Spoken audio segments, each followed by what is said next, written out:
People often refer to transgender as a political topic. They aren't actually correct. Transgender is primarily a social and medical topic that has turned political. There are a few kinds of being transgender, with some of them being easier to understand than others. For this video, I will primarily be focusing on how medical professionals believe binary transition and gender dysphoria to work. While I won't be addressing non-binary people, various other genders that people identify with over the course of this video, I will note that I don't necessarily disagree if this video is just about how binary gender transition is viewed by modern medical science, not how this relates to other potential genders people might identify with.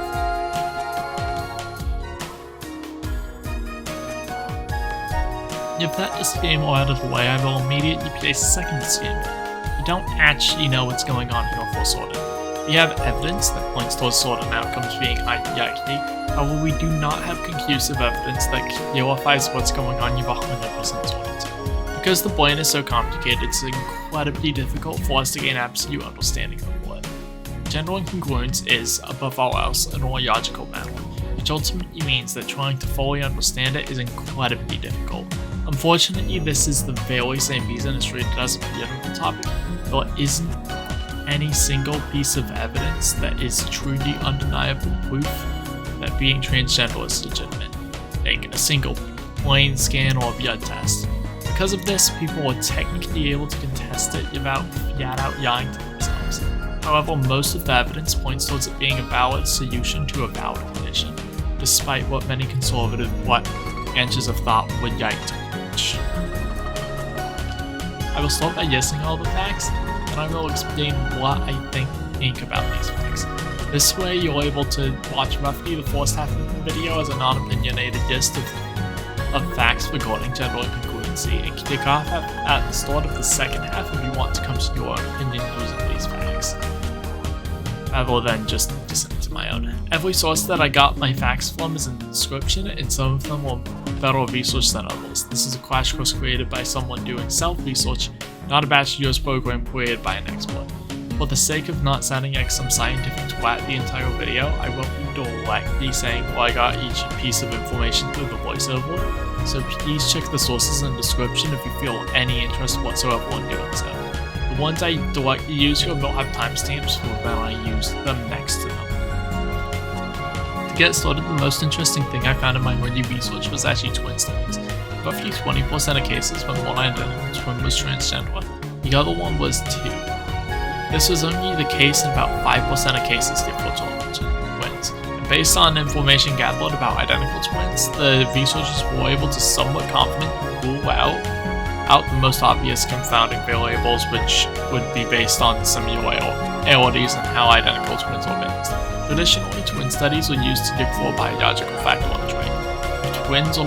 If identical twins are more likely or guaranteed to both have UIs, for example, than fraternal twins, then UIs are a genetic trait, that kind of thing. Interestingly, these twin studies have shown that while there is a higher chance that identical twins are both transgender or one of them is, it is not a 100% chance. The chances are still below coin flip odds. The general consensus based off of this by the people who have engaged in this research is that being transgender requires a mix of factors. The idea that it could have something to do with your intrinsic biology, which is to a large extent shared between identical twins. This is not confirmed, it is just the most common interpretation of this evidence by medical professionals. The other major piece of evidence, which is supported by research papers I would like to raise, is the average level of similarity between the brains of cisgender men, cisgender women, and transgender women prior to age 15. What is important to note is that these studies are still an active field, and there are conflicting results in many of them. Overall, though, there has been a shift in how these results have been interpreted over time. Some of these studies have used transgender men as well. However, I found it easier to find studies which use transgender women. Previously, the most common interpretation was that transgender women, on average, had brains which were shifted away from cisgender men and towards cisgender women. This was, of course, an average. Further studies have shown that it's much more complicated than it appears at face value. Transgender individuals, like everyone else, have unique neurological structures. Sometimes the neurology will shift dramatically away from both cisgender men and cisgender women. Other times the neurology will be more in line with the cisgender counterparts. There are, of course, also cases where the neurology appears to be more similar to the majority of those who are young with the sex assigned at birth. However, it's important to know that there was no such thing as a perfect match when it comes to neurology. And as a result, there isn't exactly such thing as a male or a female brain, just the average of both groups. Some parts of the brain, especially those related to identity, are more likely given transgender individuals to resemble the average of their identifying gender rather than their sex assigned at birth. To address some common statistics used in arguments against what is so-called transgender ideology or other such things, I will address that many of these statistics are in fact accurate, most notably the ones on demographics. Roughly 23% of Gen Z identifies as LGBTQIA+, while only about 1.8% of the Silent generation does, and only about 3% of baby boomers.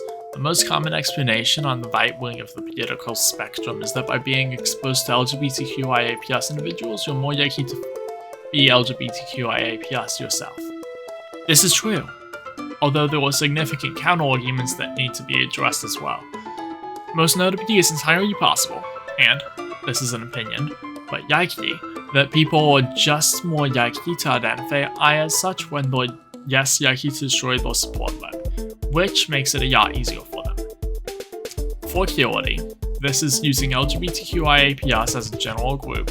Only about 1.3 to 2% of Gen Z identifies as transgender, although this is still more than all the generations that came before. Another interesting factor, which many scientific people are currently investigating, is that in men, there are specific times when there are testosterone surges. These surges primarily serve to develop the brain in specific ways.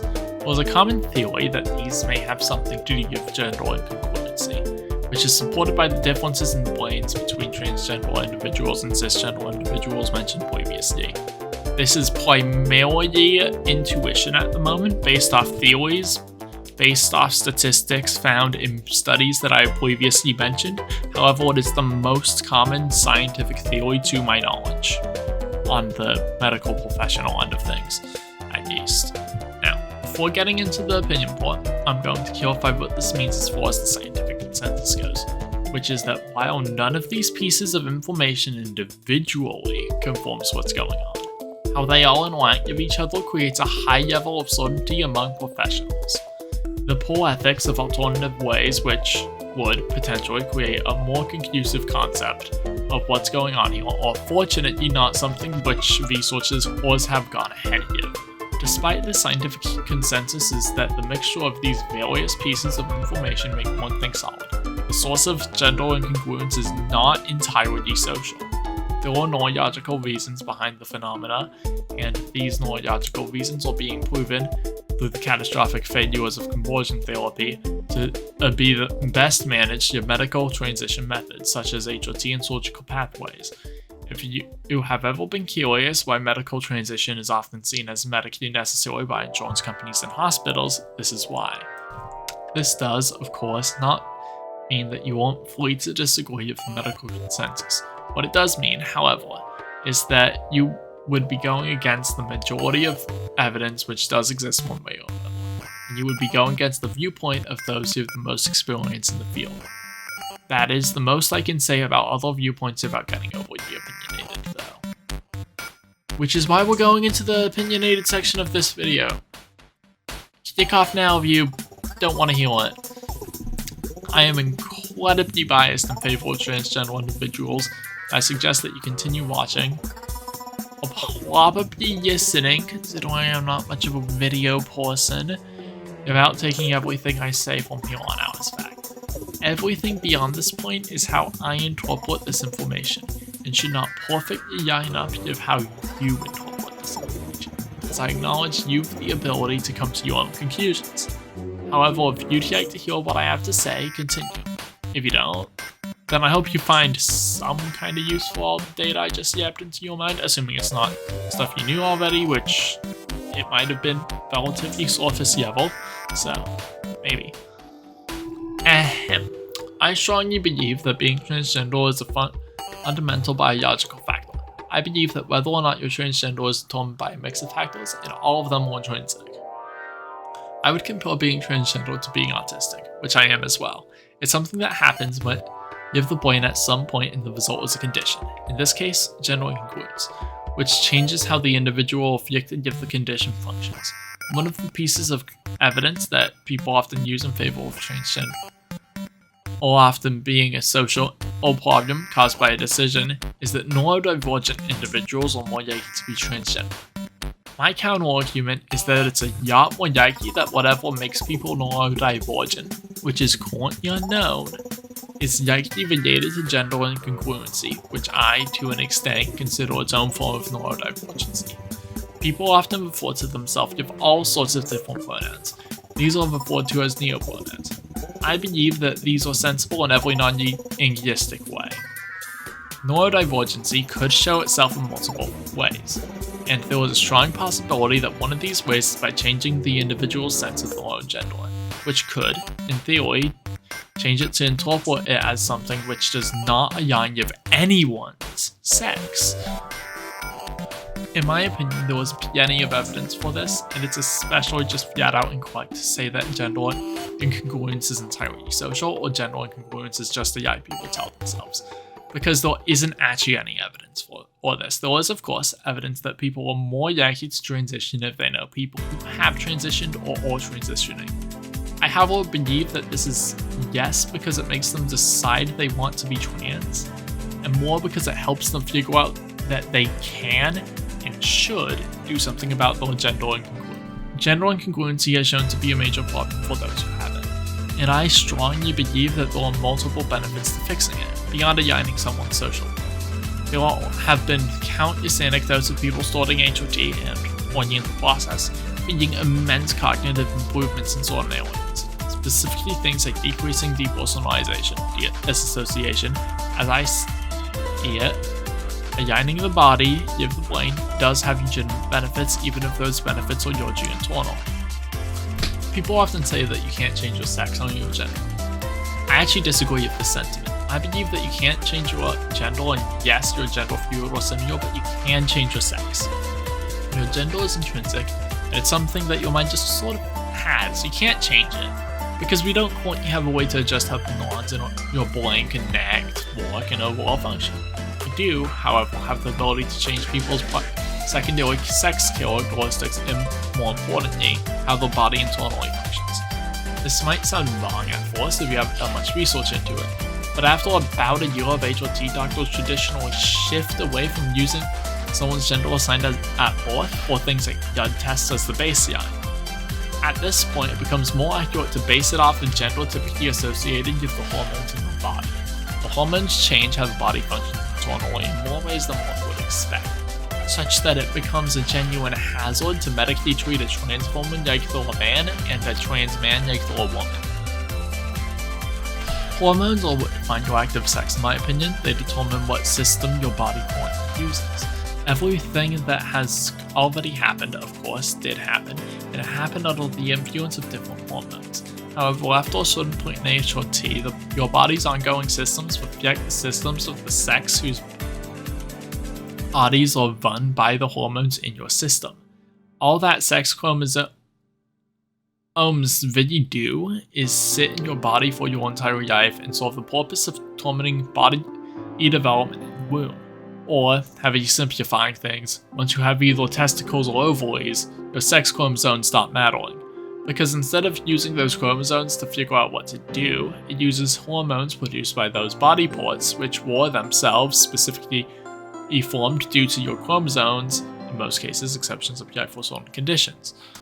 Of course, you can't change the fact that a transgender woman doesn't have a uterus, although you might be surprised at how advanced certain surgeries have gotten recently. I don't think this fundamentally stops people from aligning with their identifying sex though. Many women don't have a uterus themselves, and many women don't even have ovaries out of technicality. Most, if not all, things that a transgender woman or a transgender man would be missing or have falsely, or things that today can be removed surgically, added surgically, adjusted surgically, or have instances in people assigned to the identifying sex at birth, or they're missing it themselves, or have it worn you. There isn't really one single thing that you can pin down as defining someone's sex, which makes it a bit difficult to claim that you can't change your sex by vision. Instead, sex is generally medically defined as a combination of factors, because the absence of one factor will pretty much always leave someone who shouldn't be left out. This combination of factors, generally speaking, is possible to be met by transgender individuals, especially if they follow through your medical transition to extreme extents. Ultimately though, as I see it, the underlying reality is that transgender men are men and transgender women. There's a difference between transgender individuals and cisgender individuals, don't get me wrong, but I believe that difference is the same difference as someone who you have a single X chromosome is fundamentally different from someone with two. They are both ultimately still women. They're just women in different ways. One of the ways comes with more challenges than the other. Being transgender is primarily defined by either presence of gender incongruency. The definition of gender incongruency is highly variable and is, in fact, widely debated. However, whether or you see it as only viable if you have dysphoria, which, as someone with dysphoria, I don't, or if you see it as something entirely only able to be self-diagnosed, the consensus is that it has scientific backing. Not just in terms of nurture, but nature as well. Due to the fact that being transgender is partially, if not in some way, entirely defined by nature, I believe that you are legitimately your identifying gender. And, to most extents, everyone is their identifying sex as well, at some point. Due to all of these factors, especially the reality on how many transgender individuals react to HRT, I strongly believe in the medical consensus that transitioning is a medically necessary treatment to gender incongruency. I don't agree with stereotypes and I actively detest social norms. However, due to the significant evidence in favor of treating gender incongruency, significant evidence proving that it is a very real condition, not caused by socialization, and not treatable through therapy and similar in most cases, it is senseless to deny healthcare to transgender individuals. I could continue to talk about the various rebuttals people might have for Kiidavile, as most of them religious, moral attack, or rather flawed in my opinion. However, that would miss the point. What matters is that transgender individuals are correct in seeking alignment, and I think, in modern scientific information, it'd be incredibly inaccurate to say they are.